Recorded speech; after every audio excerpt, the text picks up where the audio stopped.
Good evening, Agent. Your mission, should you choose to accept it, is to listen intently to the following dossier on the impossible missions assigned to Agent Ethan Hunt of the IMF and recruit a team of your choosing to do the same.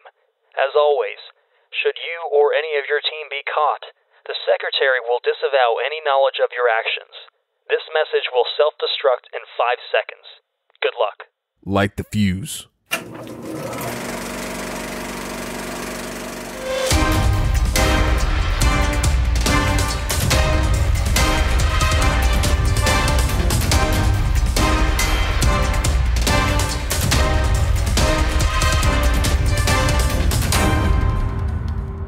Welcome to Watch, Review, Repeat. This is the podcast where two best friends discuss the latest in film and television and then do it all over again the following week.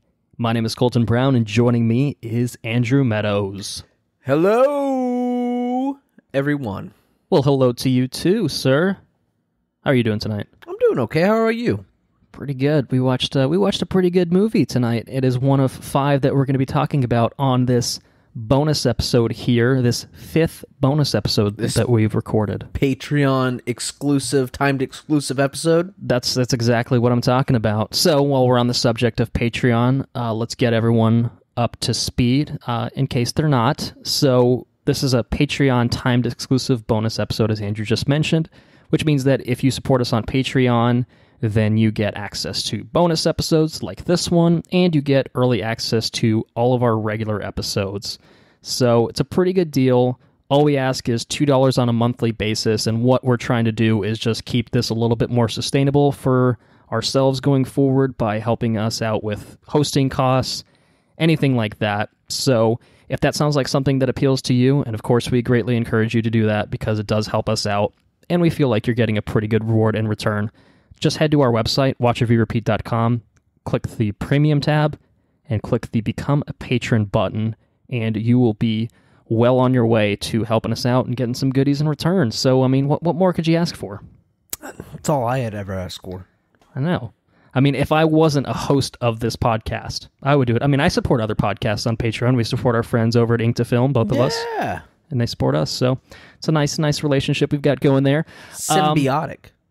Yeah, it's one way to put it. Although, is it symbiotic? Symbiotic. I mean, look, we'd have to ask Sony on the official pronunciation of that, right?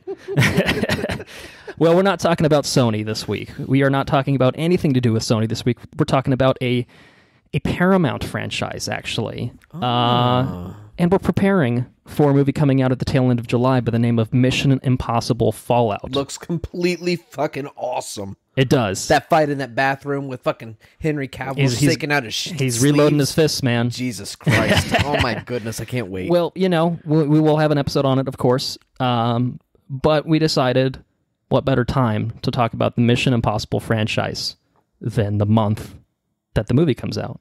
It's the perfect time. So there's 5 movies in the franchise, and we're going to touch on all of them here today. And I think that on the whole, it's a very fun franchise to revisit. Absolutely. On the whole.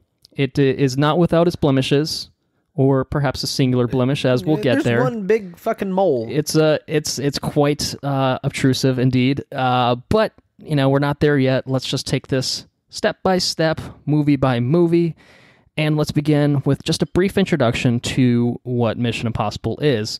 So, you're probably aware, some of our listeners are probably aware, Mission Impossible originated as a television series. Did it now? It did. So this television series aired from 1966 to 1973, so it predates both of us by, a few decades. But I've never actually watched it myself. Nope. I don't know about you. Nope. Some of our older listeners, might have been around for it, might have some exposure to it, so that maybe they could enlighten us as to how it is. From what I understand, there's really not much in common between the TV show and the film franchise. I think the TV show is a very ensemble-heavy type show, whereas the movies are pretty much the Tom Cruise show. Is it kind of like a Charlie's Angels? No, I don't know that I'm entirely comfortable kind of drawing that comparison, but I think that, I think it's, I don't know. I've never watched it. I was just going to make some shit up, but you know what? Let me take a step back and say that I am comfortable saying that I am not entirely sure, although my understanding is it's a little bit different. Obviously, it's probably something a little bit more of its time. Okay. And you can kind of see the progression, obviously, as we go through each Mission Impossible movie, that the stylings kind of change throughout the franchise. There's kind of, for better or for worse, But like I said, I don't have much to say about it other than Jim Phelps is a character in the TV show, and Jim Phelps is also a character in the first Mission Impossible, portrayed by Jon Voight here in the movie. He was not the actor that portrayed the character in the show. But it's kind of an interesting recall that basically, depending on how you look at it, the whole film franchise could be perceived as a sequel of sorts to the television show. Right. So that's kind of interesting. But while we're on the first movie, let's just go ahead and get into that. It came out May 22nd, 1996. Screenplay by David Koepp, who is a man we've talked about recently. Actually, as recent as our last bonus episode, he was the man that wrote Kingdom of the Crystal Skull, a fine film. Good news is this film is far finer than that one. He also co-wrote it with Robert Towne. It was directed by Brian De Palma. It, of course, stars the cruise missile himself, Mr. Tom Cruise, Jon Voight, as I mentioned, Emmanuel Béart, Henry Czerny, Jean Reno. Yeah, don't forget him. Jean Reno. Ving Rhames, Kristen Scott Thomas, and Vanessa Redgrave. Now, I think I do this every time we do a bonus episode. Look, it's going to be full spoilers for everything here. Most of these movies are a little bit older. I think the most recent movie came out in 2015. Pretty sure the spoiler embargo has been lifted on that. Absolutely. Nonetheless, this is your warning. So I will provide a brief synopsis per film just to get everyone up to speed in case they haven't seen things in a while. But, there's a lot of Ethan Hunt doing crazy shit. That's kind of the bottom line, I feel. So for the first Mission Impossible, Agent Ethan Hunt, under false suspicion of disloyalty, must discover and expose the real spy without the help of his organization. And that's a pretty good encapsulation of the movie. And that's almost the encapsulation of all Mission Impossible They are, movies. yeah, they are definitely typically very samey in terms of, Ethan's got to go rogue. It seems like they actually kind of lampshade that a little bit in the Fallout trailer, which we'll probably talk about when that movie comes out. But we're talking about the first one. We're at the beginning of the franchise here, the film franchise, of course. Just general overall thoughts. Do you have any history with this movie or anything like that? I think when we talked about Indiana Jones, you had a history with Temple of Doom, definitely. Yeah. But I do have a history with the Mission Impossible series. Just not this one. Not to say that this one, but I think I watched one of the films before I saw the first one. And I watched the first one. I always thought it was really good. Mm-hmm. And I revisited it. And I thought it was still really good. It is, yeah. I would agree with that. It's a pretty solid movie. I think the characterization's a lot of fun. They do a really good job of conveying tension and stuff within certain sequences. And it is, in a lot of ways, it's not necessarily, they definitely, almost in the same sense like the James Bond movies. I feel like the James Bond movies have progressed from maybe like a conventional espionage drama, to straight up action movies. I think that this one, there are action sequences in the movie. There's action set pieces. But for the most part, that first Mission Impossible is largely just a espionage kind of drama built on tension kind of deal. And it's really good. I really like it. It still holds up, I think. We watched it. Well, did we watch the first one together? No, I think this would be the only one we watched separately. Okay. I think I watched this one while I was living with you, as we've previously established on the Jurassic World episode. That was the one we recorded most recently. So we are recording this one in the same room as well. I don't know if we made a point to mention that. So maybe a little bit of different energy. Who knows? But I watched this one, I think, while you were at work, and I think you had already seen that. Yeah. And then pretty much 2 on. We watched, I think you had actually watched 2 already, but you ended up rewatching it. I love it. Yeah, I think 2 on, we rewatched all of them, and 5 we rewatched minutes before starting this one. I caught half of this one with you. Okay. Okay, yeah, that's right. I think, you must have come home. Okay, yep. And we caught it from the CIA scene for Right. In Langley. It's fucking cool. It's cool. That CIA scene still holds up, I think. I think most of this movie holds Yes. up. Honestly, I mean, 1996. You think about it. Even that shot of where they come in from the sky and kind of come into the train. You know what I'm talking about? Mm-hmm. Well, the first side of the train you see. I think it was really good. I really like it. I think the movie's great. Well, I think that the director De Palma is kind of known for kind of his non-traditional camera angles, and I think right? I think you could kind of definitely see the artistry on display with this movie. It's one that, I think kind of eschews more traditional shots and, kind of angles and stuff like that. And it makes for something that I think holds up really well to this day. I don't think it falls too much into like, espionage trappings and stuff like that. I mean, I think it's still a pretty smart movie overall. I think so, yeah. While still kind of being, it's not an overtly dumb movie.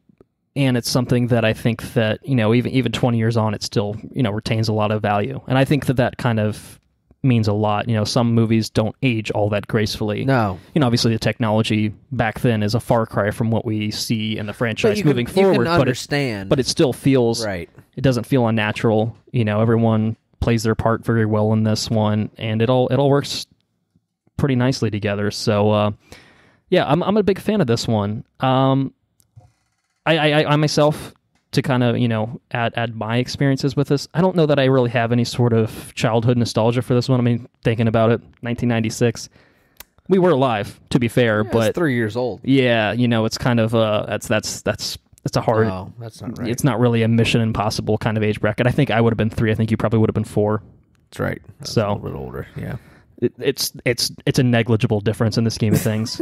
But I think I should just get this on the record right now. I'm pretty sure I've talked about this on the podcast, the regular feed already. I adore Tom Cruise. I think he's fully insane as a person, but the actor himself, the actor Tom Cruise, is one of my favorite screen presences, period. And I will stand by that statement. Unless he gets swept up in a recent movement. I think he's a pretty good guy, though. I think he's got a good reputation in Hollywood. Aside from the Scientology and aside, the personal life aside, I think as an actor, he carries these fucking movies, and in some cases he doesn't need to, but he's magnetic for me, and I think that he's a cool fucking dude. I think that Ethan Hunt as a character is a super awesome character to follow throughout this franchise. Yeah, he's definitely. It's a loose. I feel like Ethan Hunt is almost enigmatic. In what am I trying to say? Enigmatic? Yes. Mm-hmm. He. Well, he's a bit of a loose cannon. He is a loose cannon, but you can the relations to the previous. I mean, there was no correlation. I guess from 3 on, he's pretty solid. There's a direct. There's a lot more continuity between those Right. films, certainly compared to certainly 1 and 2. I mean, 2 is literally ignored. 2 is ignored in the scheme of things, rightfully so. Yeah.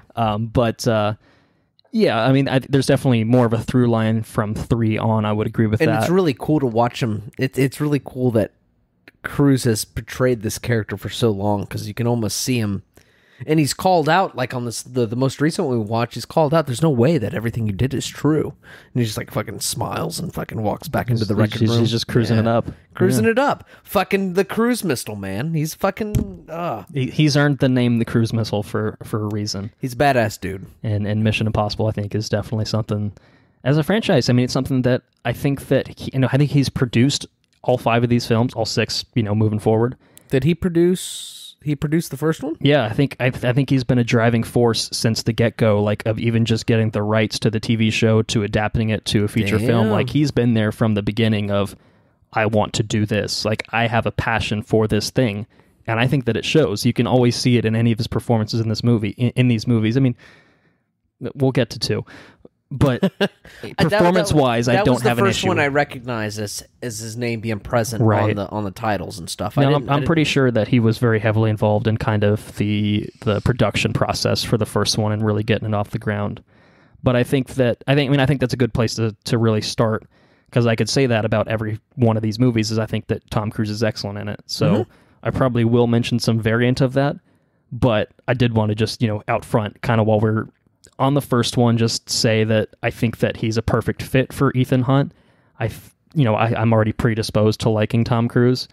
This podcast may or may not have been named after a certain Tom Cruise movie. That's true. But A fucking incredible one. Yes. I wouldn't mind stopping this podcast and going and watching the one that it's named. well, after. we're on a time limit here, so we got to get things anyways. going. But speaking more, I guess more specifically about the film itself, I think it does hold up. There's a lot of set pieces in it that, I mean, I think particularly the Langley stuff is to this day incredible. It's when he swoops in, like, that is fucking iconic. Like, when you think Mission Impossible, you think of him dangling and almost getting dropped, and just that whole sequence there is synonymous with Mission the Impossible. franchise. Absolutely.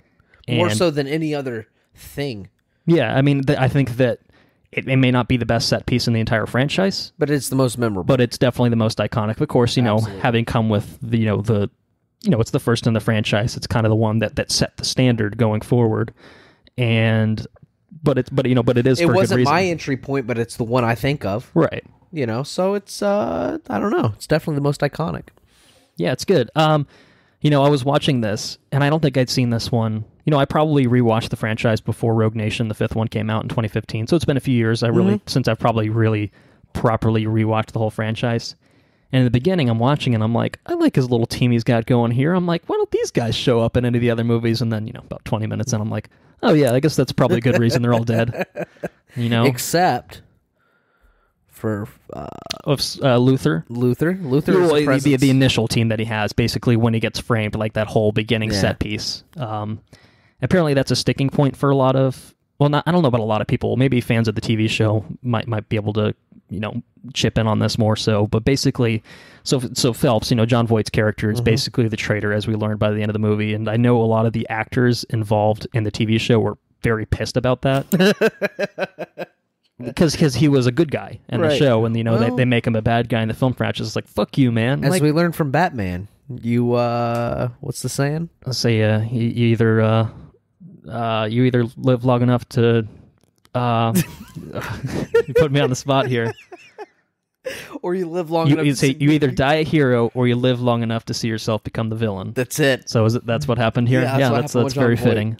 It took me a little while, but I got there. It's fine. I think that I really think that a lot of this film holds up.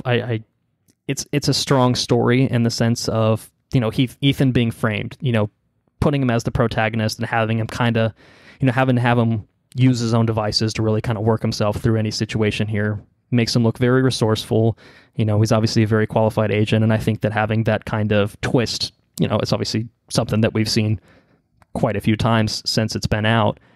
But I think that still having Phelps as the villain here, as someone that has no loyalty or reverence for the TV show, I think it totally works. I think what's interesting about the first one is without any large action set pieces, there's one, but it's not an action movie. Yeah, quote unquote action right. set It's pieces, actually sure. it's actually more of a heist movie if you think about it. It is, yeah. It definitely has that structure. And it's the only one of the series that is structured that way.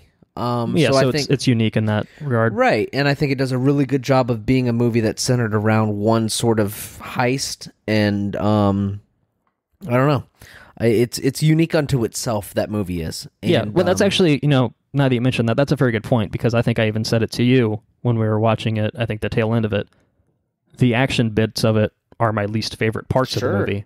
No, the heist is what sets up that whole movie. I think everything, involved with the heist aspects in terms of, the beginning where, they're like setting someone up to figure out who, I don't know. Anyway, the whole beginning set piece is kind of a heist-esque type thing. Right, where they're all secret betrayed agents, and they're shit, playing blah, blah, different blah. characters and stuff like that. That's cool. I like that. The Langley stuff, as we mentioned, is fantastic, still holds up. And then the third act is kind of this big train set piece, and you got Jean Reno in his helicopter, and I'm just like, I don't know if it's one of those things that it just doesn't hold up, perhaps, but I feel like I've never particularly enjoyed that whole bit. Like, I've always felt like the third act is the weakest part of this film, and it's not outright bad. No. There are things in this franchise that are bad, very outright bad. But it's just something for me that this movie it works much better as a heist film. Contrasted to later films in the franchise where they're straight up action movies. They are definitely straight up action films, Yeah. and they kick ass in that regard too.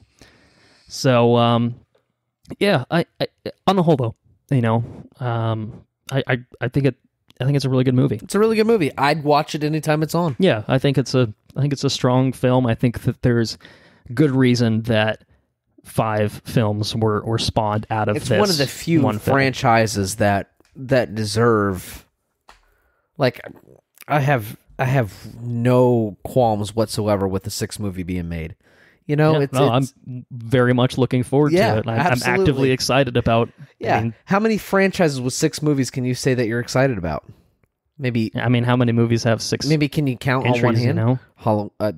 Well, horror movies, you could probably have several hands alone just in horror movies and shitty low budget. But I think movies like this, kind of tentpole action movies, Fast and Furious is probably the biggest one that has gotten way out of hand. That one's got giant waves. Yeah, absolutely. Certainly compared to really just in general, but definitely compared to this. This one's very consistent for the most part. The series is. We'll talk about the second movie. There's one blip. Yeah, there's one blip, and we're gonna edge into the blip. Yeah, I mean, do you have any last minute thoughts on Mission Impossible? Do you have a favorite moment? I guess we can continue our through line of favorite moments. Favorite moment's definitely the Langley scene. It's the Langley heist. Yeah, absolutely. Yeah, I don't think there's any question about that. It's so iconic. If we're gonna talk about one thing that's not so iconic, I think it would probably be where Jean Reno thinks he's got the upper hand on Ethan Hunt, and it's the whole, you think you stole the disc, but I have it right here, and he throws it in the trash. He's all frustrated.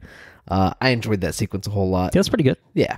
So there's fun interplay between the characters. I liked really all the characters here. I think are all very well handled. Luther obviously is a franchise mainstay. Ving Rhames here, I think that's worthwhile. He's always a fun addition. Every time he pops up in a Mission Impossible film, I'm like, fuck yeah, Luther's here. Yeah, Luther's a staple, man. It's interesting that there's Tom Cruise. It's interesting that there's really not a whole lot of through lines from the first movie, and definitely the second one, which obviously we'll get to momentarily. But yeah, 3 going forward, there's a lot more continuity in terms of cast, in terms of feel, and stuff like that. And this one's kind of out there, but it does work very well on its own, and I think that's what it has going for it. So, shall we move on to the redheaded stepchild of the Mission Impossible franchise? Let's talk about 2. Mission Impossible 2, released May 24th, 2000.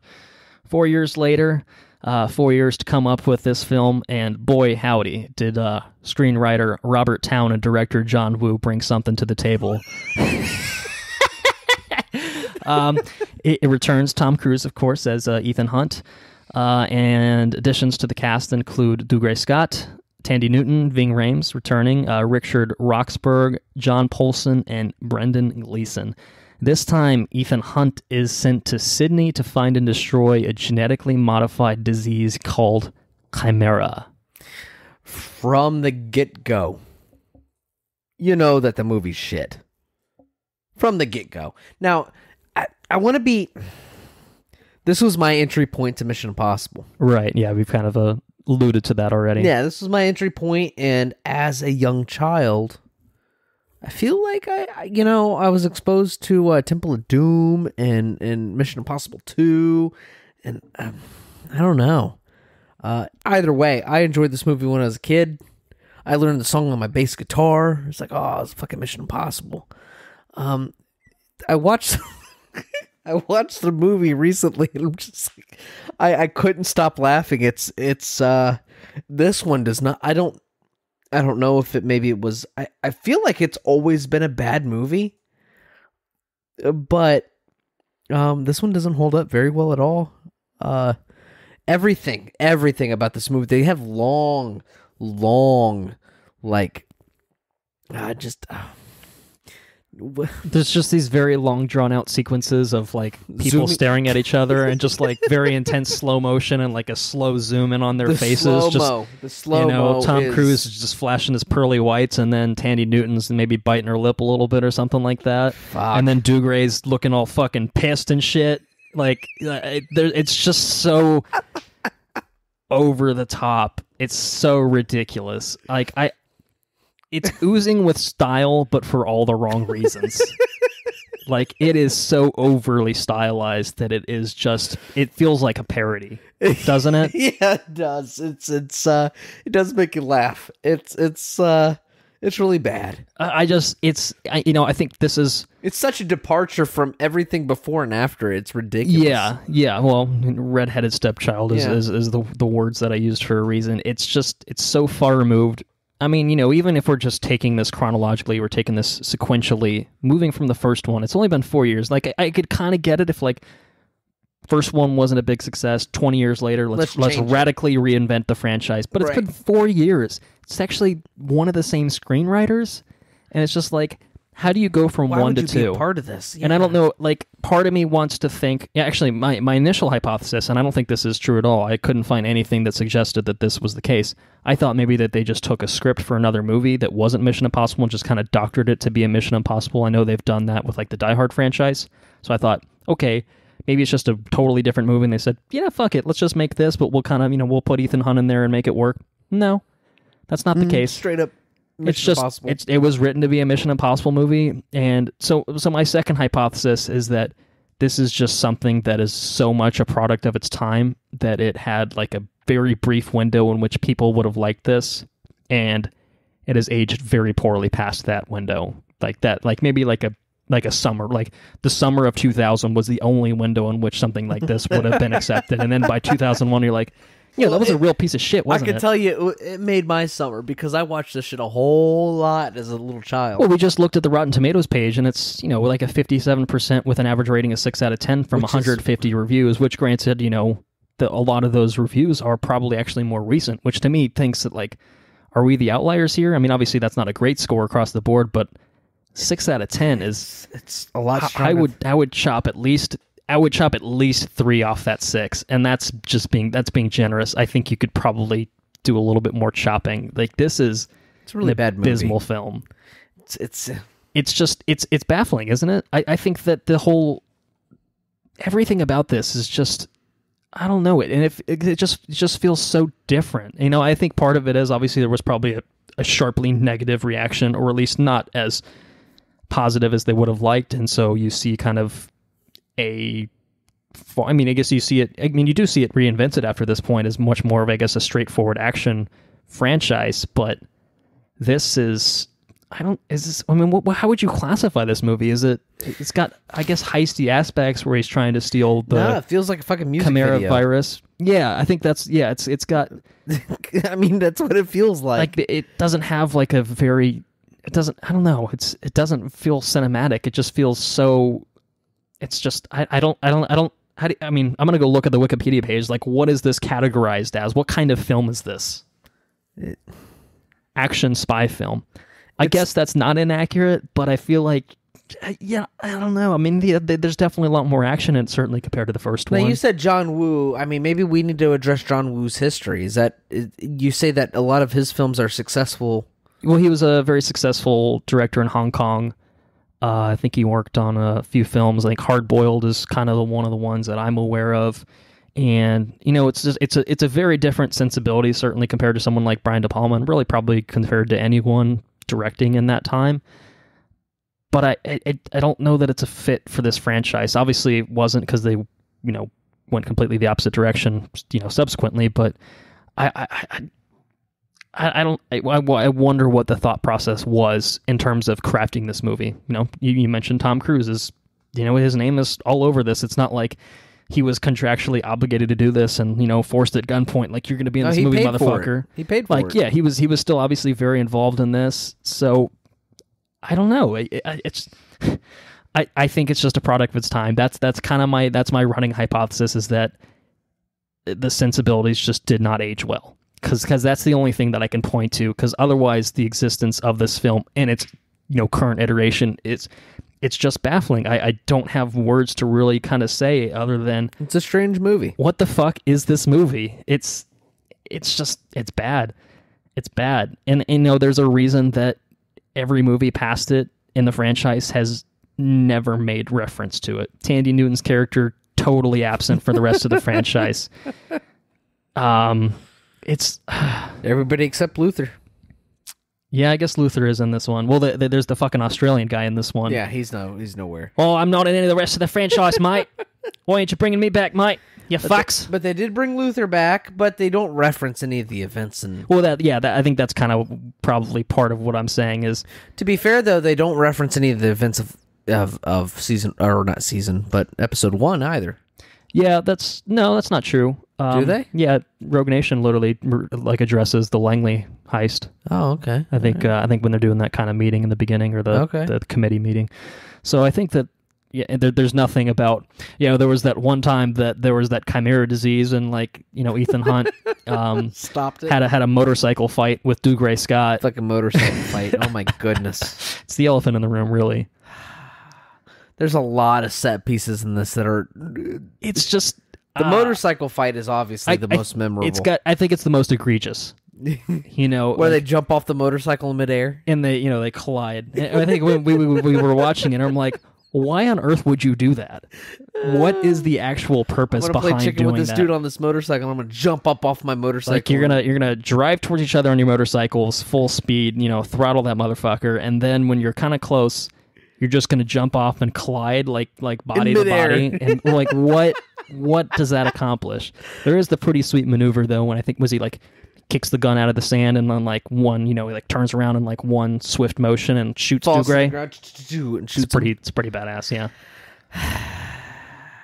He's a cool motherfucker. I mean, from the get-go, he was climbing the Grand Canyon, man. He was badass. Yeah. And you saw it come into play at the end of the movie. Everything came full circle. He had to climb for some reason. I don't remember why he was climbing, but he was climbing. What did he climb? Let's not think about it too much. Okay, I don't know, man. It's rough. But I did enjoy the sunglasses that came down and gave him his mission. That was cool. You're talking about the fucking rocket? They shoot the rocket. Yeah, they shoot the rocket and it has the sunglasses housed inside it. I mean, that is kind of, that's the movie in a nutshell, isn't it? As a fucking rocket that delivers sunglasses to give him his IMF mission. On top of a fucking Grand Canyon mountain. Yeah, it's not good. It's all a bit much. It's not good. It's just a very interesting, strange, bad movie. I don't have anything good to say about this movie. Actually, I'll tell you what one good thing about this movie, and it's actually nothing really to do with the movie itself. You might know this already. Some of our listeners might know this already, but Mr. Dougray Scott played the villain in this one. Sean Ambrose, I believe, is the character's name. And if you're wondering, how the fuck did you remember that? I just saw it on the Wikipedia page. He, interestingly enough, was cast by Bryan Singer to play Wolverine in the first X-Men film. Was he really? And the only reason he never portrayed him, and the reason that Hugh Jackman got that gig, reshoots on this one went past kind of the scheduling date, so that there was a conflict between filming from Mission Impossible 2 and the first X-Men. And he picked Mission Impossible 2. Well, I think he might have been locked into it, because he'd already filmed most of the movie. I think he had to come back and finish it. Pissed. Or maybe it was just scheduling ran long. Either way, bottom line, there was a scheduling conflict that basically he had to pull out of X-Men. Couldn't be Wolverine, and now Hugh Jackman got, throttled from maybe a Broadway star to fucking, A-list Hollywood because of that movie, and obviously the 10 Wolverine appearances that followed. So what's the last thing Dougray Scott's been in? What's the last movie you can think of that he was in? I think he might have been in a video game franchise movie or some shit, maybe a Hitman movie. I think he might have been in. No. Yeah. You made the wrong whether or not it was friend. his fault, holy shit, that is very unfortunate. But that's bad. Yeah. To say it, so Mission Impossible 2 is the reason that Hugh Jackman was Wolverine. So when you look at it that way, it's a good thing. Is it worth it? Although Homeboy looked pissed in this movie. He could have looked pissed as Wolverine. Well, I mean, he was cast as him in the first place, so clearly although he would have been English. Would he have been English? Is he an English guy, or is that a fake English accent? Or? I think he might be Scottish. I could be wrong. He is Scottish indeed. So, yeah. Yep, there we go. I'm looking at this now. Mission Impossible 2 went over schedule, and he was injured in a motorbike accident, so that's another wrinkle. Wonder if it was a motorbike accident on the set of Mission Impossible 2. He was forced to drop out of the project and was replaced by Hugh Jackman. So, yeah, that's unfortunate, my friend. That's the way that cookie crumbles. Yeah. Do you have anything else on Mission Impossible 2? Should we move on? Say this was a movie we could spend 5 minutes on, or we could spend an hour on. What's your favorite moment, Mission Impossible 2? Oh, favorite moment. Yeah, we can't get past that. Like, I want to just say that the ridiculous slow-mo, like, staring sequences. It's probably isn't there a scene where someone's wearing two masks in a single sequence? Am I making that up? We just watched it recently. We always made fun of it, of having a two-mask sequence. Maybe it doesn't have a two-mask sequence, but everyone's wearing a mask at some point, so it's kind of... At one point, Ethan Hunt puts a mask on a injured fella. Okay. Yeah, guy that had his it's finger... definitely the most... it's definitely the only film in the franchise, I think, that really overuses the mask trope of, like, this motherfucker's got a mask, this guy's got a mask, you got a mask, everyone's got a mask. It's Oprah giving out masks in this movie. So I think that going forward, you see that scaled back quite a bit. You know, usually they kind of reserve it for, like, one big hoorah moment or something like that. And sometimes they just make jokes about it. Or they're just like, yeah, let's do the masks. Nah, they ain't working. You know, like, you know, they deliberately make fun of that now because 2 basically ruined it going forward because it was just too much. Favorite moment. I'm sorry, I'm getting distracted with it. I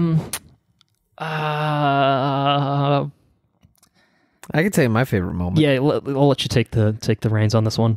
My favorite moment's when the chica goes over to see what's his name? I can't remember. The bad guy. Ambrose. She goes to see Ambrose for the first time, and she gets off the boat, and they zoom in on her face, and she's walking up the dock, and they zoom in on his face, and he looks kind of like pissed a little bit. And then she gets close to him, and the wind picks up, and it starts to pick up her scarf. And that motherfucker picks up the scarf, but he does it in slow motion. Yes! Yes! You know what I'm talking about? He's fucking suave, dude. Yeah. Oh, badass. He's a fucking secret agent, man. He can pull that shit off. That's I don't know that I can disagree. I don't know that I can top that. I mean, it's not even a matter of disagreement. It's a matter of kind of being able to one-up you. I don't know. I mean, maybe a two. Yeah, when he chops off the other guy's finger. Yeah. I don't know. I have.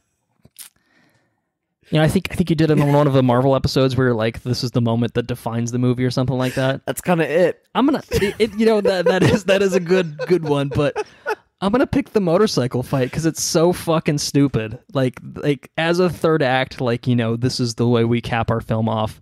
We have this so ridiculous sequence of them. They have the sequence where Tom Cruise jumps over the gate, but his motorcycle flies. You know, yes. That's it. Yeah, there we go. That's it. I'm stealing that. Thank you for reminding me of that. I don't know if they didn't have enough proper time to set up that shot, or if John Woo's like, physics, fuck it, we don't care. It's Mission Impossible. It's all about the impossible. So we're gonna have this motorcycle do an impossible. It looks like it's kind of like guiding down a ramp, maybe, but they digitally removed the ramp, so it just looks like it's just flying for a good like 15-20 foot distance. It's incredible. Absolutely incredible, as is everything in this movie. Just absolutely incredible. You also had the slow-mo spin of the car where he saves her from falling off the ravine. Yeah, that's my new favorite moment. That one's incredible. There's so many good moments. This is incredible. I think you sent quite a few of the moments to me in Snapchat prior to me watching it, because you I see basically incidentally watched this twice because I was trying to play catch up. But I love it so much. I don't mind watching it. It's full of great moments. It's an entertaining movie from a certain point of view, but holy shit, is it bad? It is objectively a terrible film. I'd like to shout out to anybody that would like to catch my favorite moments in any movie. Feel free to add me on the Snapchat. Pretty good. Tiger Blood IV, I think is what Tiger my thing Blood is. IV. Adam, worth it. Definitely worth it. Let's move on to the revitalization of this franchise.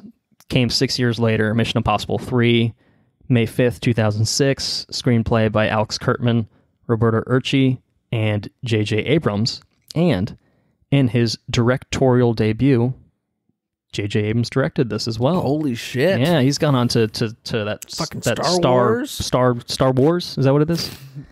I think he's done one of them newfangled Star Wars films. I think he's going to do another one, actually, now that I think about it. It stars Tom Cruise, but of course, alongside the late and great Philip Seymour Hoffman, Ving Rhames, Billy Crudup, Michelle Monaghan, Jonathan Rhys-Meyers, Carrie Agent Bay Russell, Maggie Q, Simon Pegg, Eddie Marsan, and Lawrence Fishburne. This time, Agent Ethan Hunt comes into conflict with a dangerous and sadistic arms dealer who threatens his life and fiancé. Interesting. In response, Mission Impossible 3. So, we talked about JJ going on to do much bigger things from this one, but as directorial debuts go, it's a damn fine one, I would say. Yeah, it's a good starting place, man. It's pretty great. I mean, it's you can certainly see his chops on display, I think, right away. It's no surprise that 2 years later he's doing a Star Trek film, and then 4 years later he's doing a or 9 years later, whatever, 7 years. Math, who cares? Years later he's doing a fucking Star Wars film, and then a few years after that he's doing another Star Wars film, This is a really, really strong film. It is. And it's definitely the first one in the franchise that is full-blown action. Absolutely. There's lots of super action-heavy sequences in this one, and I think they're all far superior to what we get in the first one. Oh, yeah? And I think that, I don't know if it's the best in the franchise, again, to kind of keep that through line. But when it comes out, it is the top... top movie out of the three. Yeah, 2006. It blows your socks off for sure. 2006. Yeah, it's been over a decade since it came out. Gee whiz. I remember when this came out. Yeah, this would have been... this is... See, I think the difference between, 1 comes out when we're 3 and 4, as we established. 2 comes out when we're 7 and 8, maybe? Yeah, you catch it on DVD or whatever, right? Even if you see it in the theater... You see it on cable. Yeah. Even if you see it in the theater... You're going to like it. You're 7 and 8. You like everything. Yeah. Unless it's too talky or whatever. 2006 is kind of getting to the time where we're adolescents, and this is kind of going to be in our wheelhouse. It's PG-13. It's Tom Cruise being badass. It's got a cool cast with him. Philip Seymour Hoffman. Getting kicked out of an airplane. Yeah, Fuck. there's some super cool stuff in this one. You got Bay having her head explode. Yeah, that was fucking brutal. Yeah, super pretty brutal. Graphic. Yeah, it was, man, it's fucking cool. It is cool, and I think that I think that this is the best opening to any Mission Impossible film. Definitely. That interrogation sequence with him and Philip Seymour Hoffman, and hats off to Philip Seymour Hoffman in this film, because he is an amazing villain. Might be my favorite in the franchise as well, as far as the villains are concerned. I think there's some good ones in there. That's.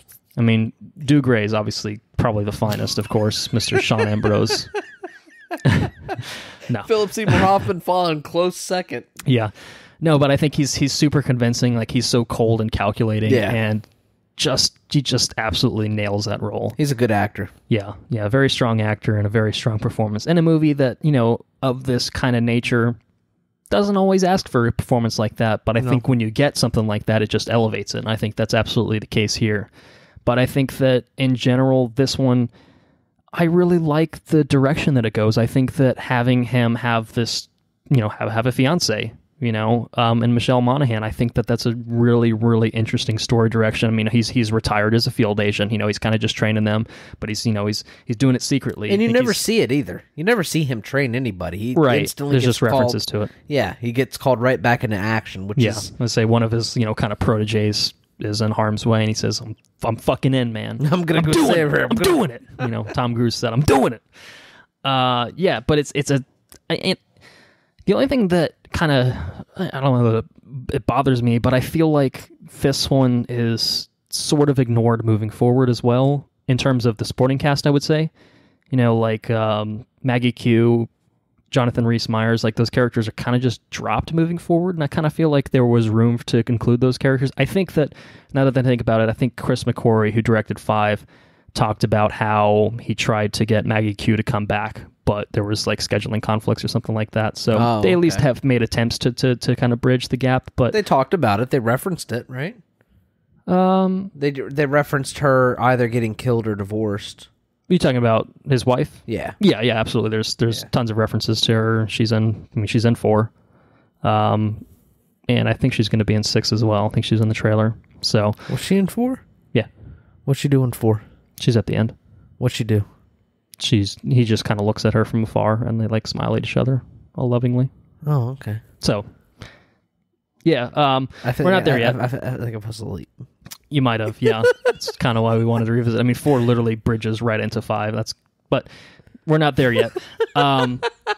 3, yeah, I think it's great. There's a lot of cool set pieces in this. I think, like for me, the iconic moment in this movie, I don't know if it's my favorite moment necessarily, but I think the iconic moment, at least the thing I remember from the trailer, is when, he's getting like the fucking missiles shot at him from the air and he gets blown across the fucking bridge. Like, it's badass. It's so cool.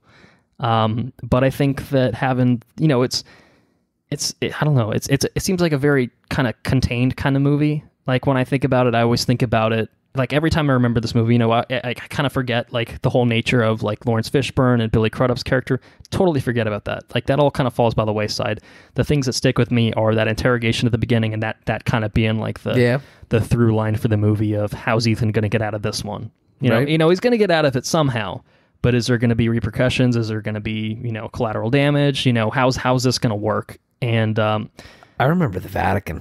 Yeah, the Vatican. That's a great set piece too. Him infiltrating that. He's a smooth operator, isn't he? Yeah, it's fucking cool. He's fucking good.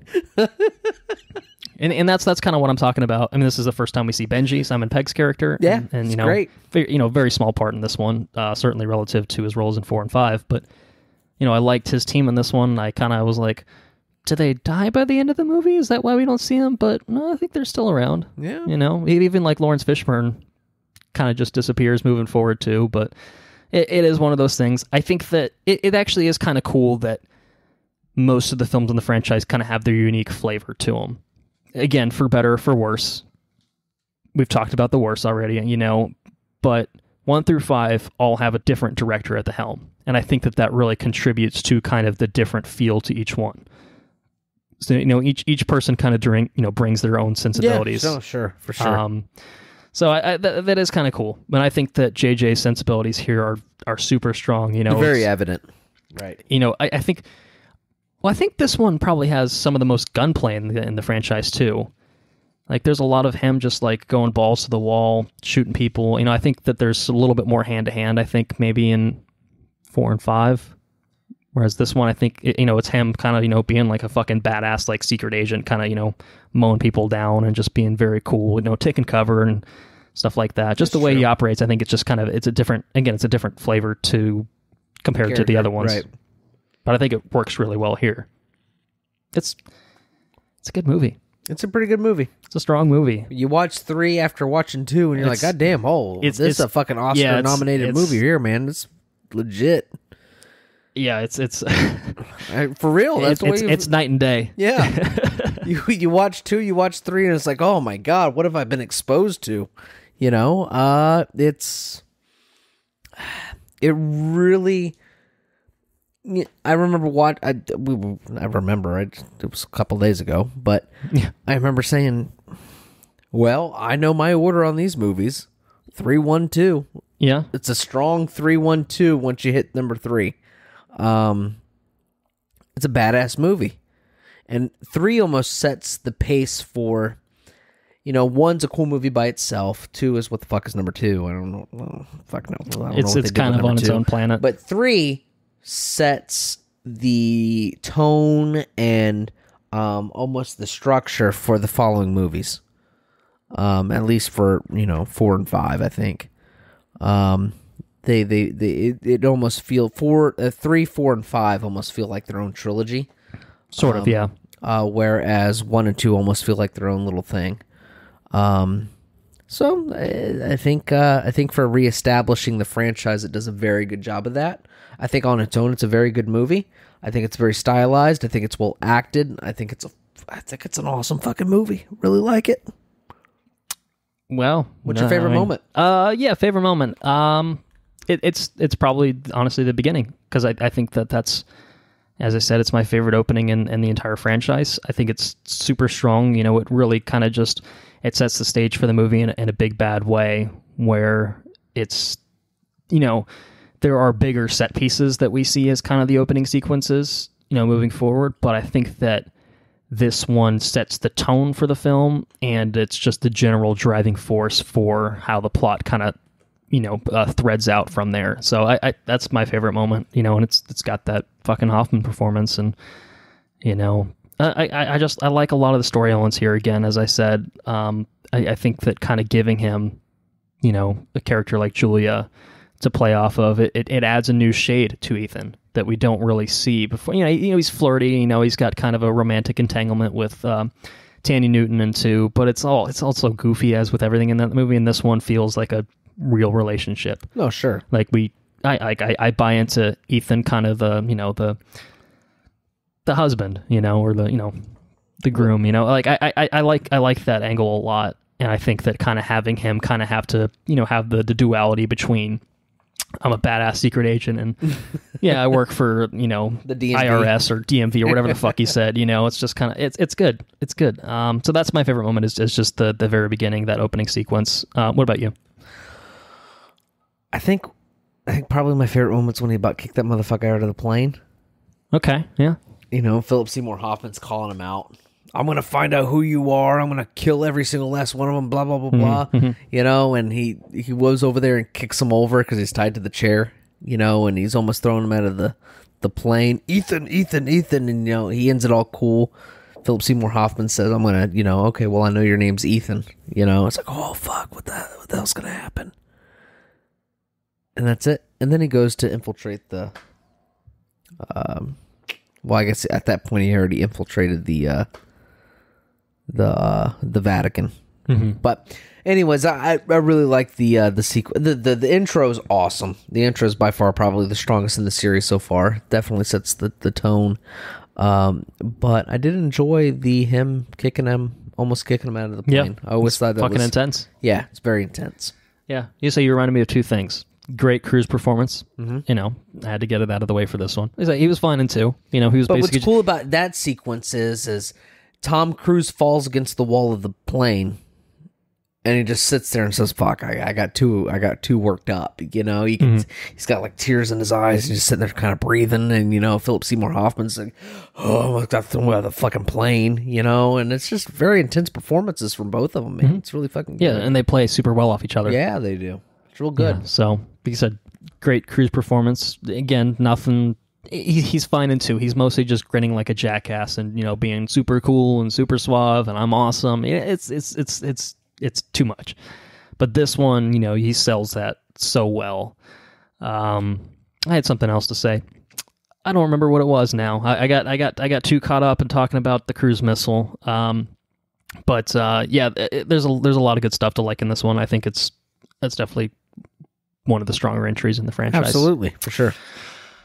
Anything else on that? Ready to move on? Ready to move on. All right, so we're getting into some territory that is a little bit more recent for us. First of which is Mission Impossible Ghost Protocol, which was released December 7th, 2011.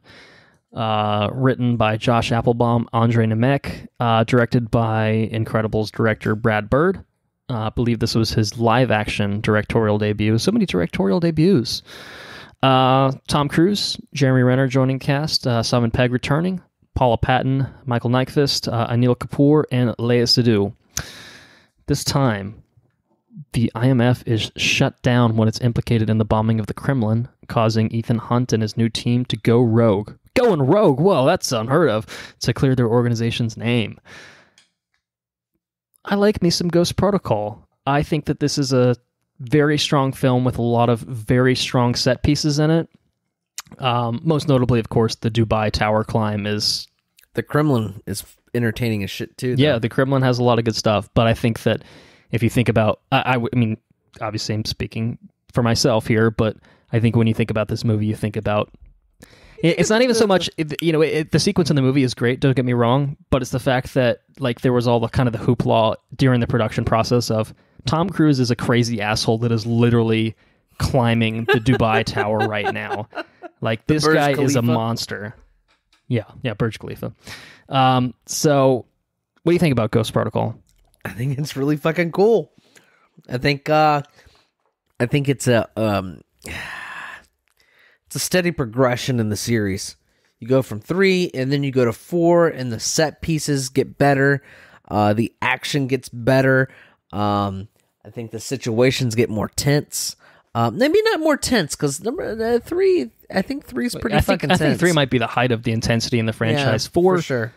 Well, I think I kind of talked about it before we started recording. I think that both 4 and 5 take much more of an ensemble approach, where they let they let more than just Ethan Hunt kind of carry the load. Right. He does have a team in 3, don't get me wrong, but it's so hyper-focused, I think, on that conflict between him and Philip Seymour Hoffman's character and the relationship. And his relationship with Julia, that it doesn't quite have that same effect, whereas 4 and 5 here very much has a strong team presence. I think there was the rumor for the longest time before 4 actually was released that Jeremy Renner was going to be kind of primed to take over the franchise in the way that he was going to quote-unquote take over the Bourne franchise. That didn't happen. Didn't happen this time either. And really, in watching the movie, if that was the intent at any point, it was obviously dropped at some point. Whether Mr. Tom Cruise was just like, maybe I'll step away from the franchise, and then he started making. He's like, "Fuck it, I'm Tom Cruise. Like this. I'm going to do this more." He's definitely much more of a peripheral character. I don't, and he's not like the uber badass. He's not Ethan badass. Hunt. He's cool. He's got some skills. Don't get me wrong, but he's not Ethan Hunt. No. He's not even a poor man's Ethan Hunt. They said they didn't really try to frame him as that within the movie itself, so I didn't really get that impression, at least from the final products. Something might have changed during the production process, or that could have just been people wildly speculating. But this was the first. This was the first exposure to Jeremy Renner. Mm-hmm. Jeremy, as you know him. That's right, and I thought it was really awesome. The Burj Khalifa scene was excellent, especially with him. He says, "Oh fuck, my rope's too short," so he runs backwards and just gets clothesline jumping in through the window. It's like, oh man, that dude's intense. It's fucking crazy. Yeah, I think what stands out about this movie. The whole quote unquote Ghost Protocol is shit has gone sideways in such a massive way that the entire IMF has been disavowed. So you leave. We've seen Ethan Hunt left to his own resources, but this is kind of like a grander scale of that. And you give him this team, and you give him like, here's your little shitty base of operations. You got one mask maker that may or may not work. It doesn't. There's basically anything that can go wrong for them, it does. And it's up to them to improvise and make everything happen to the best of their ability. And that makes for super compelling, things to watch in the sense movie, that, man. Yeah, like, you have to see them kind of flex their muscles and really kind of use their skills as a spy to make everything go smoothly. And things don't go smoothly, so they figure it out, and they get through it the best that they can. And that's, compared to something like Ocean's 8 recently, you plan everything out, everything goes off without a hitch. Great. Cool. This one, like I said, there's tension because, oh fuck, something's going wrong here, or this doesn't work, our technology doesn't work, what the fuck do we do now? Well, we just go without masks. We'll just do without masks, it's fine. They probably haven't met each other. Well, what if they have? Well, then we're fucked. But we'll see how it goes. Like, there's a lot of great moments in this one that wouldn't be possible if they didn't let the story go into these interesting kind of pressing directions that they did. And I think that that's why this one really stands out among the bunch, is that it leans so much into the, shit's gone sideways. Just whatever's going to happen is going to happen. We'll do what we can. I love that feel to it. I think that that's why this one really works for me. Now, let me ask you this. Were you present when we first saw this movie at IMAX? The Mosey IMAX in Tampa, which unbearable. Unfortunately, it's a dome setup. So anyone that's never been to an IMAX dome, they're kind of, it's a wraparound screen. It's obviously intended for films that are filmed in like fisheye. Filmed in like a fisheye aspect ratio, where it's supposed to wrap around you like an underwater vista, where you like look around. Oh my god, there's fish everywhere. It's so cool. It's not made for Hollywood feature films, especially ones with subtitles. Not ones with subtitles, certainly not. So this whole thing wrapped around, you have to literally pan your head from left to right to see this whole fucking movie. And when there's subtitles, they also fill the whole screen. So you're looking from immediately to your left, and then you have to, crane your fucking neck to read these subtitles, and it was so bad. And there's certain sequences, and like especially I think after the whole Burj Khalifa scene, there's like a sandstorm that pops up, and I remember the first time I was seeing it, like it's very disorienting. It's like a chase scene through a sandstorm. There's like a car chase. I had no idea what the fuck was going on. I just could not discern the scene because I couldn't see all of it. I couldn't see enough of it to really map out in my head. Obviously, it's one of those things when you're watching a movie, you focus on a part of the screen. Usually everything is kind of centered towards the frame because that is what makes sense, and then your peripheral vision kind of fills in the rest of it. Well, you can't really do that when you have like a screen set up where you can't see all of it. So you're like, well, what do I focus? Okay, I guess I'll focus on Cruz, but where is it? What's he doing? I don't understand. So it was a miserable viewing experience. I think we did it for the 2011 would have been the Dark Knight Rises prologue. I think so. With the Joker and stuff. Yeah. The fire rises. But having seen it several times since and getting a better sense for everything in it, it's a movie that, it's not that old. It's, I guess, going on 6.5 years old at this point. But it absolutely holds up. I like a lot of it. I like the supporting cast. So Simon Pegg gets a lot bigger turn here. I think that's great. I think he's great in this franchise. Jeremy Renner was a good addition as kind of a supporting character. Again, if you try to frame him as a lead, whatever. But they didn't. Paula Patton, also a great presence, and another one that I'm like, why isn't she back for any of the sequels? But I think she was also another scheduling conflict casualty, as Maggie Q was from 3. I think Chris McQuarrie also said that, we tried to bring her back for Rogue Nation, but, she was busy. So, that's Hollywood for you. But villain-wise, Michael Nyqvist, rest in peace. I think he passed away a few years ago. Did he really? Yeah, he was pretty young. I think cancer, maybe. Oh, man. Yeah. But, he's kind of a one-note villain. I don't think there's a whole lot of depth to his character. I think coming off of a Philip Seymour Hoffman performance, I think it's a bit of a step down, certainly in terms of the presence of the villain. Well, yeah. But he's suitably menacing.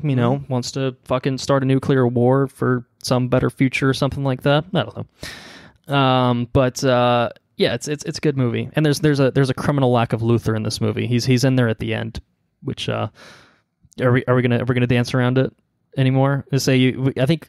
The fact that I fell asleep? Yeah, you fell asleep kind of partway through this movie and decided not to rewatch basically the last third of this movie prior to recording this. But I remember it. Well, clearly not that well, because we already talked about how Julia has an appearance at the end of the movie that you had no idea. Yeah, so Luther also pops. Luther's not in this movie until the end.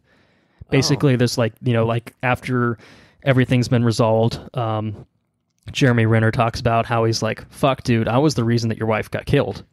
And then Ethan's like, are you sure she got killed? Are you sure? Are you sure, Brant? Are you sure? that cruise missile shit. Okay. Yeah, so, and basically, they're kind of like at this table kind of talking to each other after the fact, and Cruz sees, Hunt sees Julia from kind of across the way. She's with like people from like the hospital just kind of going about, and then she like thinks she catches a glimpse of him, turns around, and then he's just, he's giving her the classic Tom Cruise toothy grin, and she kind of smiles back and then goes inside. So, it's kind of a, acknowledgement of the relationship while kind of being like, yeah, I mean, he's full-blown field agent at this point. Like, he's still cruising it up. He's still Ethan Hunting about. And, but, they still got obviously something there. So it's a nice moment. And interesting. I think I worked in a movie theater when this came out. Mm-hmm. And, being an employee of a movie theater, I think when this came out, I think I worked the opening weekend, and I happened to catch the briefest glimpse of Michelle Monaghan in this movie. Like, I think when I was cleaning a theater at the very end, and I'm like, fuck, I kind of spoiled this for myself. And I'm like, damn, I didn't know, I had no inclination of her being in the movie at all. And so I was kind of pissed about it.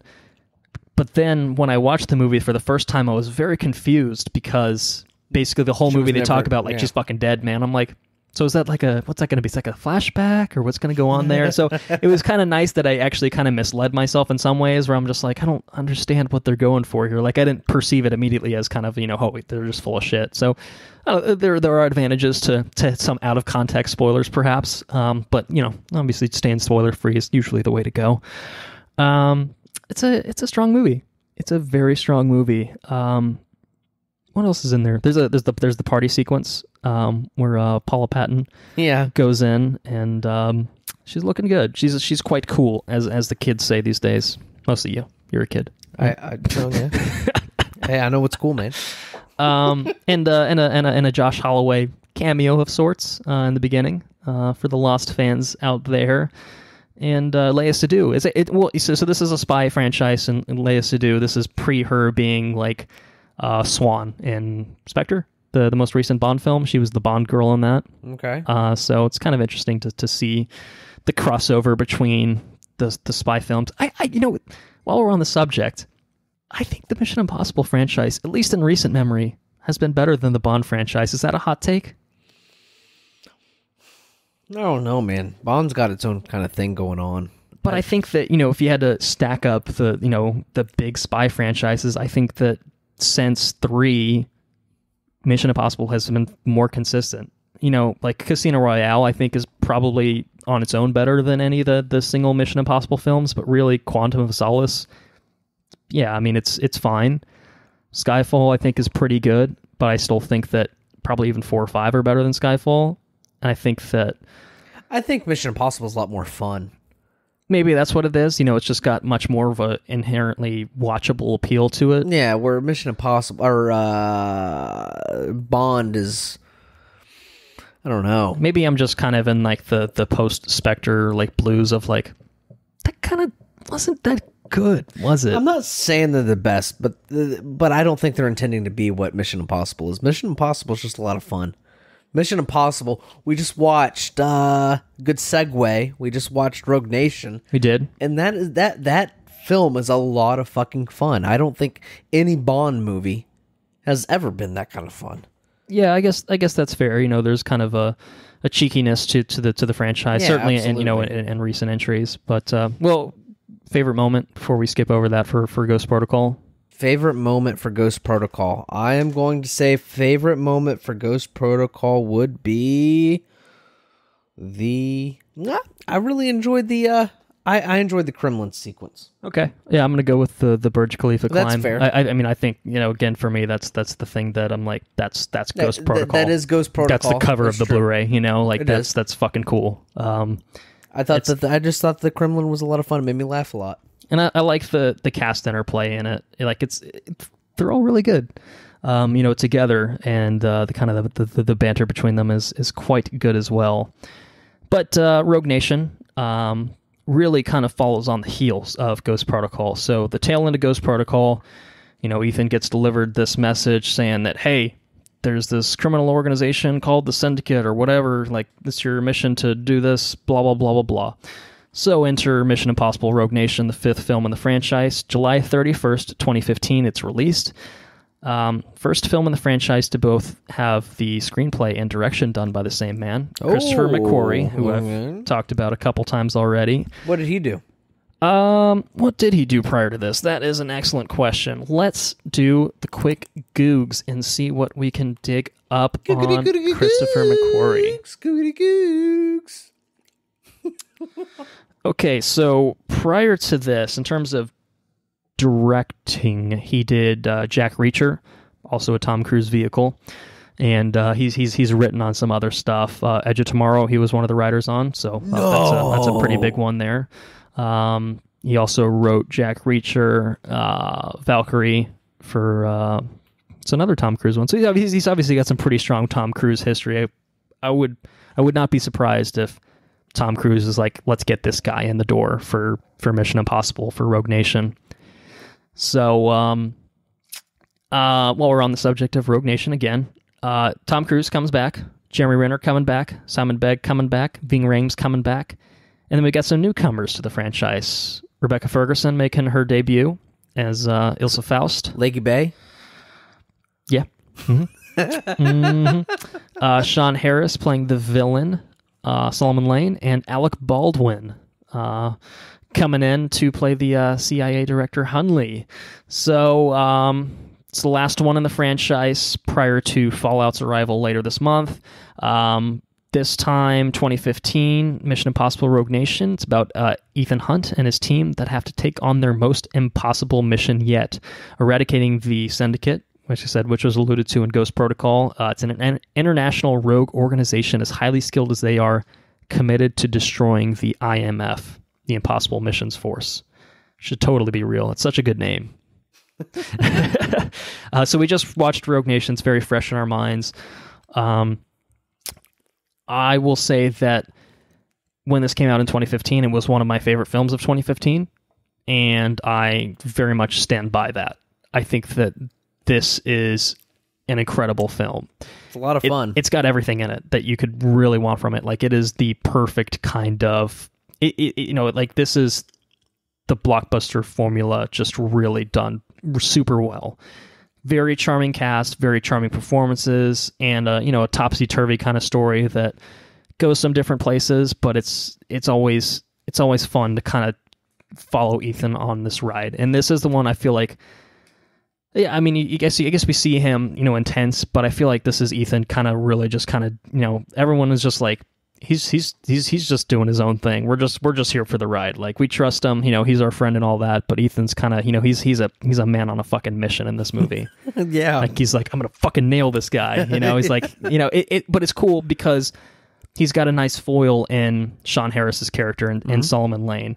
I think it's definitely one of the better villains in the franchise. Someone that, there's a lot of interesting kind of interplay between those two characters. And of course, Ilsa Faust, Rebecca Ferguson's character in this, is one of my favorite character additions in this entire franchise.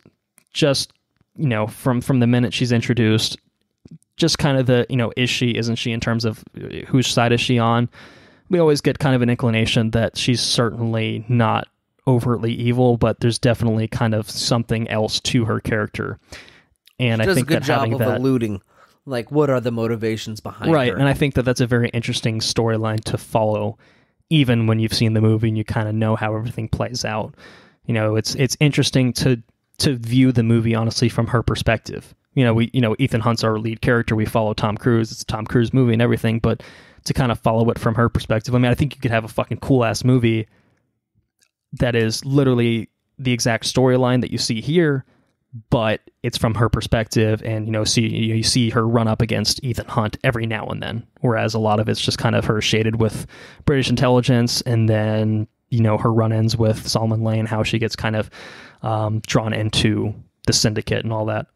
They're not going to make that movie, obviously, but it's an interesting thing. I think you see her as a full-fledged character in her own right, and I think that that's what really sells the character itself, and her being such a big part of this movie makes it super compelling to watch.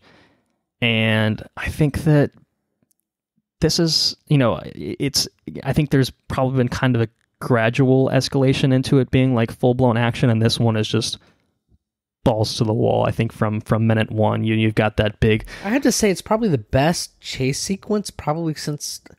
The only thing I think of is Baby Driver. Yeah. Which obviously came out after, but yeah. Yeah, but I mean...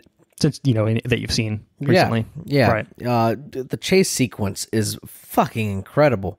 And the moment they hop on motorcycles, you think, oh, fuck, it's going to get... Really? They're going back to that well, huh? All right. Well, that's it's a bold move, Cotton. We'll see how it plays out for them. But even before the motorcycles, it's a fucking awesome chase sequence. There's something about chase sequences. Although Bond has, do you want to draw from the Bond things? Bond has some really fucking awesome chase sequences. But this on its own is amazing. It's probably one of my favorite moments. I really enjoyed the fucking chase. The car chase. From the second he's revived and he's stumbling over the car, and then Jeremy's in there. And you had to get the 4x4. You had to get this big ass fucking truck.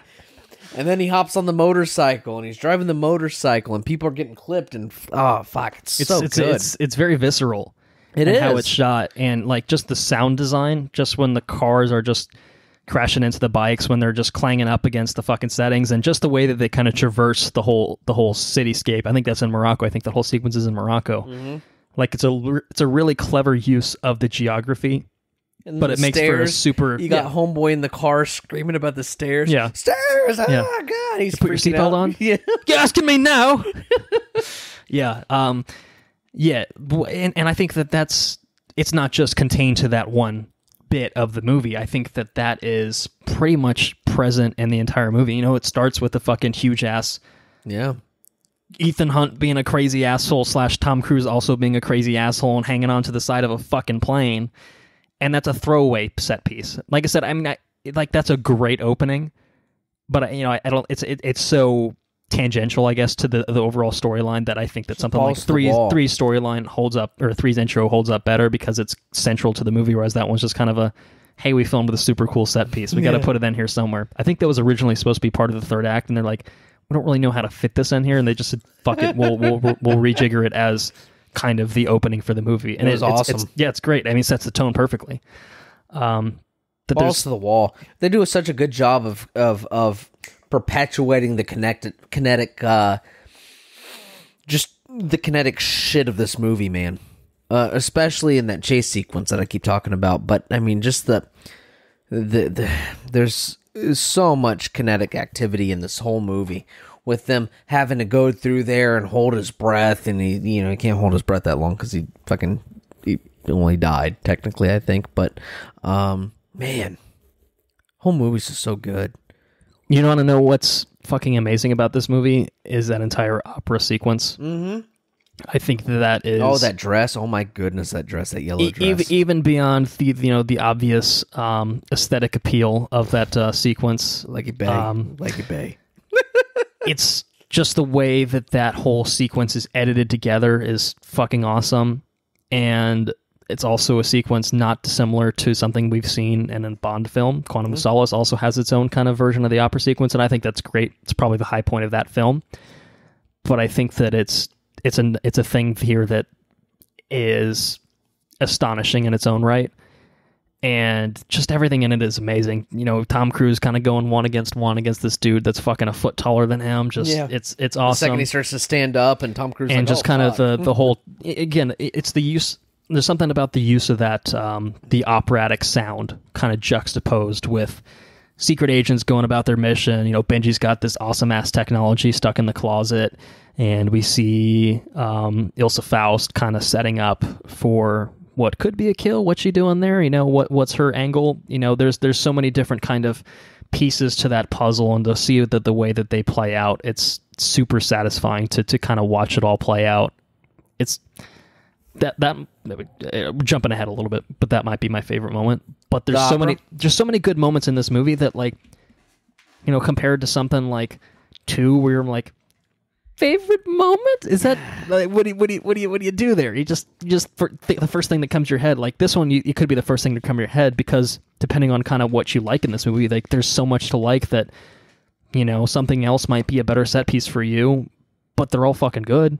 Like there's a lot of good moments. It's a really good movie.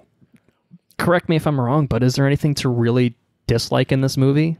I'm not saying it's a perfect film by any stretch of the imagination, but it's so fucking fun from start to finish that I don't really point to one thing as like, oh, this movie drags in this moment, or I don't, what? I feel like it's very well paced. I feel like the set pieces are all kind of equivalent, so it just kind of depends on your probably personal preferences. I think there's something there for everybody. It's a really good movie. It's a real strong film. Supporting cast gets a lot of fun to play with. You get a lot more Luther here, which is great. Again, always appreciated. Jeremy Renner, I think, probably gets less to do here than he does in Ghost Protocol, but, he's a fun presence. I think Alec Baldwin also gets a pretty good turn here as kind of a somewhat antagonistic presence until he isn't, when he kind of, when they kind of, deal him in and say, hey, this is what's really going on. And he's like, all right, I've been kind of a fuckwit about this whole thing. Let me rethink this and take advantage while I can. It's good. What is it that Brandt says? I can neither confirm nor deny any details of said operation. Yeah, said operation without the Secretary's approval. Yeah. Well, I can say that without the Secretary's approval, this is a damn fine film, and I applaud Christopher McQuarrie for bringing the story and the direction here. Yeah. It's real good. Definitely a strong hire. Definitely a really, really great direction that this took it in. And if I'm gonna go ahead and go out on a limb, I'm gonna say it's my favorite Mission Impossible movie. Okay. Well, I'm not gonna jump ahead of myself. I'll wait until I want to hold my listeners in suspense. And I'm all about just get right to it. No, man, I gotta keep the suspense up. I'm a secret agent. I can't just tell everyone. I guess Is there anything else in this one, Rogue Nation? We just say it's swirling around in my brain because we just watched it so recently. What's so your there's favorite kind moment? of a good amount to unpack. It's the opera sequence. Opera sequence Yeah. is your favorite moment? Yeah. I'm going to say that chase sequence is my favorite Yeah, moment. chase sequence is fucking great. It's just the little moments in that of, when, Ethan and Benji kind of come out to that grinding halt, and then they see Brant and Luther, and they're just like, hey, man, what's up? Just a good moment. Like this, it's fun. There's a lot of fun to be had in this movie, but it's kind of a nonstop thrill ride, and one that I don't think overwhelms you. And it's one that isn't, it doesn't try to be too smart for its own good. The twists and turns where they are make sense. And, I think kind of the big thing of making Ilsa kind of the pivot, for where the movie goes, where the story goes, and Ethan kind of just, being, I'm doing this, I love it. It's good stuff, man. So I guess we've covered favorite moments there. Which I guess that does that kind of bring us to the end of our coverage of the films themselves. Do you have any kind of last minute thoughts on the franchise overall, or do you want to do rankings now? Maybe. I think Mission Impossible is a series that's a lot of fun. It brings fun, blockbuster movie watching to the that's what it is. It's nothing overly serious or anything like that. It's just a lot of fun. The last three movies are incredible movies, and they're very well made, but they're not overly serious. They're not James Bond movies or anything like that, I don't think. James Bond is very self-serious and that sort of thing. Which I would argue can be to its detriment. It can be. And no, absolutely.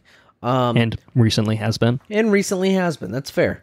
But these movies are a lot of fun, and I think that's. I think a lot of times when you go to watch a movie, that's what you want to have fun watching the movie. You want to laugh. You want to, holy shit. You want to. I don't know. You just want to throw back and have a couple beers and enjoy watching a fucking spy movie or an action movie or whatever it is.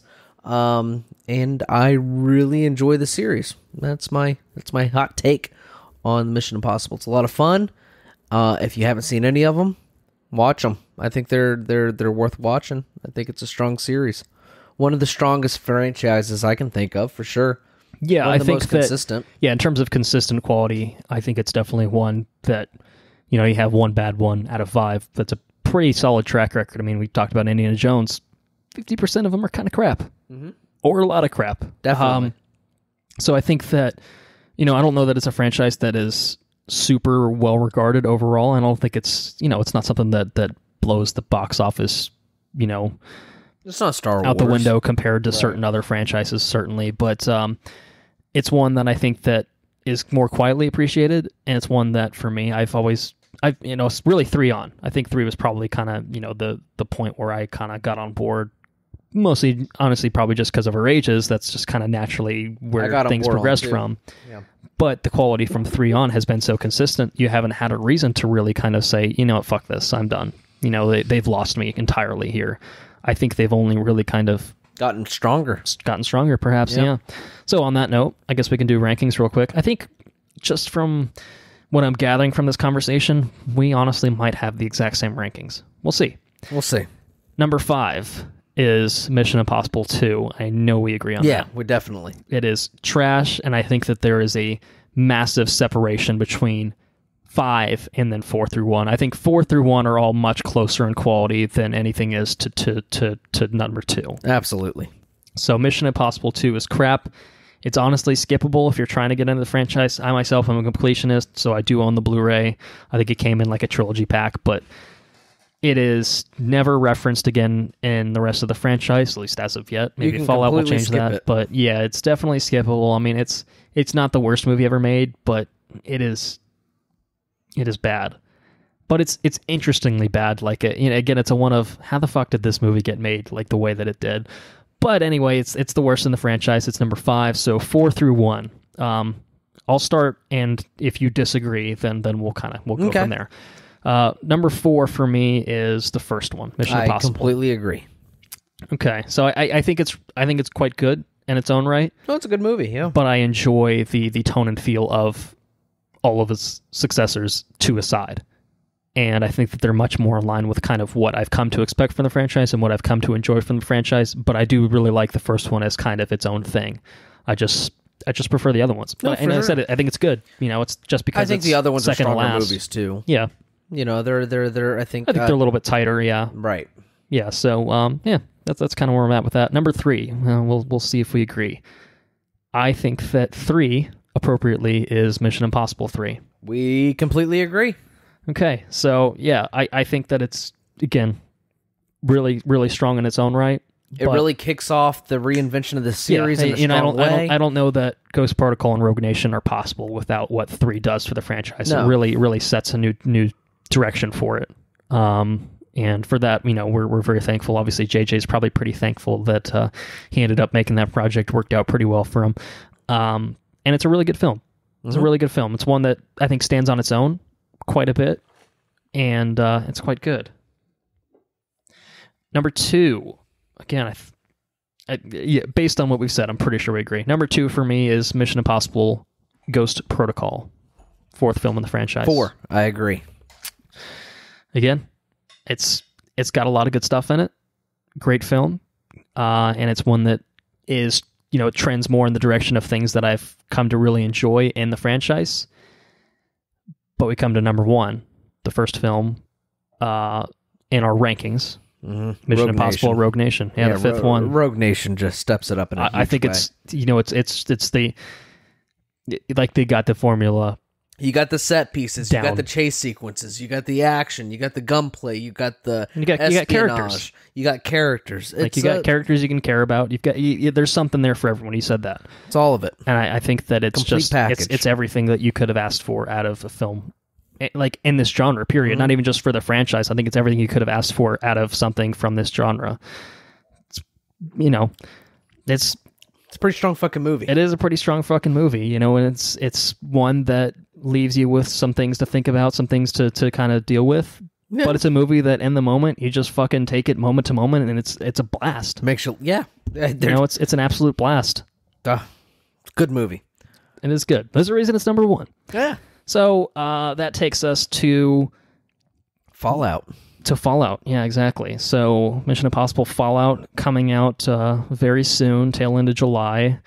Henry Cavill looking fucking massive. It's fucking swole, and he's sporting an impressive mustache that had to be digitally removed for Justice League. We've talked about it a few times. Yeah, I'm really looking forward to Fallout. So I talked about how the first 5 films in the franchise were all directed by different people. Mm-hmm. 6 bucks that trend. Christopher McQuarrie, who did Rogue Nation, writing and directing Fallout. Good deal. I guess at this point he's written and directed it. It's pretty much a done deal at this point, since it comes out so soon. And I think that it's a franchise that has, generally speaking, benefited from having different kind of takes on it. But given how much both of us enjoyed Rogue Nation, I am very okay with... If these marketing materials are telling us anything, man. It's one of those things where I'm like, if it's anywhere in line with Rogue Nation, then fuck yes. Like, let this guy make as many as he wants, as long as he can keep that quality even relatively consistent. Yeah, and I feel between 5 and 3, or between our ranking 5 and 3. Right. We're between, it's 3, 4, 5 were our top movies, but they're close to each other. There's not a lot of separation between them, and maybe it's even just personal preference when you get down to it. But even if it follows the same tone, I think I'm perfectly okay with it. Like I said, if the marketing materials tell us anything, and if we've learned anything from any of our recent movies, like Jurassic Park, a lot of those marketing materials are quite close to what we can expect from these movies. And typically, yeah. And that fight sequence in that bathroom's got me hype as fuck. I just want to watch it. I think there's been some early social media impressions that have come out, and they've all been pretty positive from what I've seen. Have they referenced that fight sequence in the bathroom? Yeah, I think that one has been kind of regarded as holy shit, this is awesome. So that's definitely something I myself am also looking forward to, because it looks awesome. And I'm this Mission Impossible is probably one of the few franchises, at least two that I can think of, where the fifth entry is my favorite in the franchise. The only other one I can think of is Fast and Furious, where I think Fast 5 is easily the best in the franchise, and everything else is varying levels of dog shit or mediocre. Is there going to be another Fast and Furious coming out? Of course, there's gonna. Oh, I think they're initially doing the Hobbs and Shaw spinoff, and then the Fast and Furious mainline entry will come. I'm way out of the Fast and the Furious franchise, dude. We're gonna have to watch. How do we even do the promotional art for this bonus episode? They're gonna have to. I mean, they're gonna be like fucking little slivers because there's gonna be fucking 30 of them. Oh my goodness. Yeah. Yeah, you're assuming we're doing a bonus episode on Fast and Furious. I guess pencil it in for when the next one comes out, I suppose. But I think it's. They got it right. It took them maybe 5 tries to get the formula pinpointed exactly like this is what a Mission Impossible film should be. So I'm not saying they need to make the same movie over again. That's that's boring. I get that, but I fully trust Christopher McQuarrie to deliver on expectations, or even if he's subverting expectations, to deliver something that is equally worthwhile. Yeah, no. So deliver something as good as 3. I'm happy. Deliver something good as 1. Yeah, I agree. And, if it's anything 1 or higher. I mean, obviously, you want something that raises the stakes. That this is my new favorite. But I mean, at it's the interesting. Same time, I enjoyed watching 1. I would enjoy watching an equal quality to 1. You know. Yeah. Well, don't get me wrong. At this point, now you come to expect a super fun action, quote unquote, spy movie. But at the end of the day, if we need to reinvent the series, in some other way, I'm up for that too, So we'll see where he takes it. I happen to think, though, that we're just going to get a super hammy, fucking crazy spy action movie. Yeah, I think tonally, at least from the trailer, it looks very much in line with what Rogue Nation was.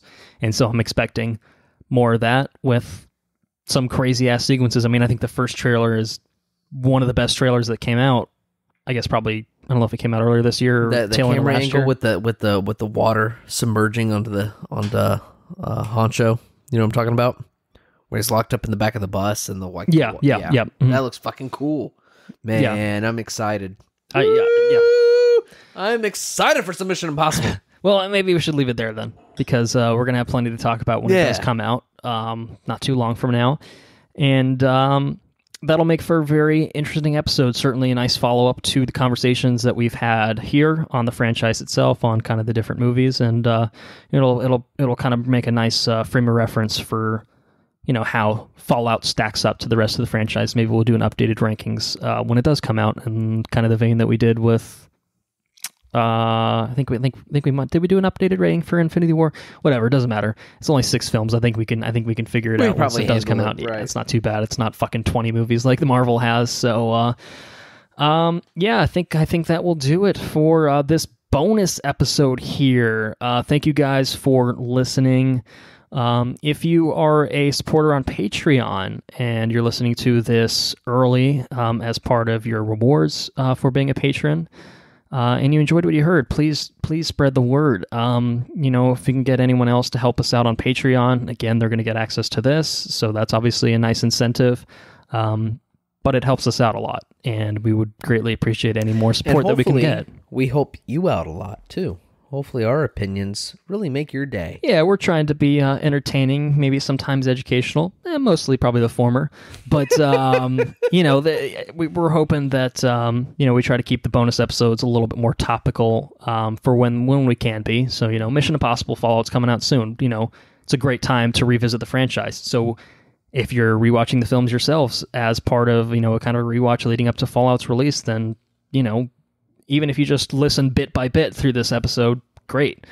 That's just something absolutely you can Mission do. Impossible 2, man. Just avoid that one, and you're gonna have a good time. Even if you do rewatch it, I think probably still have a good time. There's probably still some enjoyment, even if nothing else, to be had from listening to us kind of try to figure out what is this movie? What is Mission Impossible 2? Whose idea was this? What are you doing? Have a couple brewskis, have a couple drinks, and sit down and prepare to laugh, because, you're going to laugh when you watch Mission Impossible 2. Yeah. So, and, for those of you who are listening to this sometime down the road, as part of our regular feed, then again, if this is something that you enjoy, I think probably your bonus episodes have a bit of a different flavor to them. I think they're a little bit looser feeling.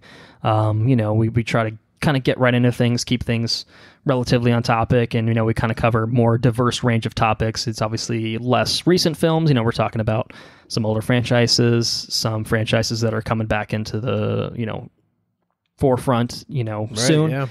There's something a little bit different there for you. But if it's something that you've enjoyed by listening to this episode, you can get in on the next bonus episode very easily. Yeah. Again, watchreviewrepeat.com is our website. You have access to everything there, including all the information on Patreon that you're going to need. Just the premium tab, top left. Click that. That'll get you information on what Patreon is, kind of what we're doing with it, and then how to get set up to get access to our future bonus episodes, to early access to our regular episodes. Lots of good stuff. Lots of good stuff. Countless of good stuff. Countless good things. And of course, you can follow us on Twitter at WRRPod. That is probably the best source of information for kind of what we're doing. Unless you want to see my crazy ass snaps when I watch some shit ass movies. You can follow his Snapchat. Was it Tiger Blood IV? Is that what he said? Let me just make sure. I believe. Right. Well, while he's figuring that out, you can like us on Facebook, of course. We're Watch Review Repeat there. I am Tiger Blood IV. All right, there you go. You heard it here first. watchreviewrepeat@gmail.com is our Gmail account. So if you have some opinions on the Mission Impossible franchise, that's something that you can send our way. It'd be very interesting. Maybe someone likes 2. Maybe there's someone that's a staunch defender of Mission Impossible 2 and is just like, fuck these guys. I can't believe they don't like the best film in this franchise. Let's hear You're it. You're wrong, but it's fine, and we'll hear you out. I won't tell you you're wrong, because that was the only reason I'm watching Mission Impossible 1, 3, 4, 5 is because of Mission Impossible 2. So I'll hear your opinions. Well, if you were born in a different year, that may not have been the case. Say, if you were born maybe if you were born a few years earlier, 2 might have been enough for you to be like, I'm never watching any of these movies ever again. That's so, true. It's a little perspective there. Intro and outro track, Mechanolith by Kevin MacLeod, licensed under the Creative Commons by Attribution 3.0 license. And as of now, we actually don't have a topic set for our next bonus episode. It's a conversation that has yet to occur. I'm not sure if there's anything super timely in terms of, franchises that are, getting another entry or something like that. So it's a conversation we'll have to have. Any suggestions are obviously very welcomed. So again, watchreviewrepeat@gmail.com. Feel free to send any suggestions our way. And for future announcements, we'll obviously talk about it on the regular podcast when we do figure it out, but we'll also have it up on our socials as well. So keep a close eye on that. Until then, until our next bonus episode or until our next regular episode, whenever you're listening to us, obviously the sooner the better, at least we think. That's going to be it from us here at Watch Review Repeat. Got anything else to add, Andrew? Ladies on the Minjay.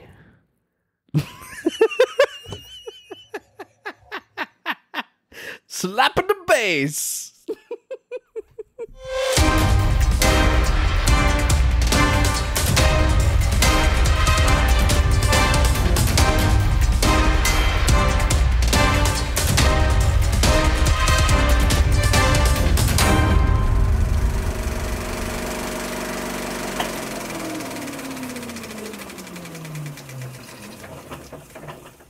Mission accomplished.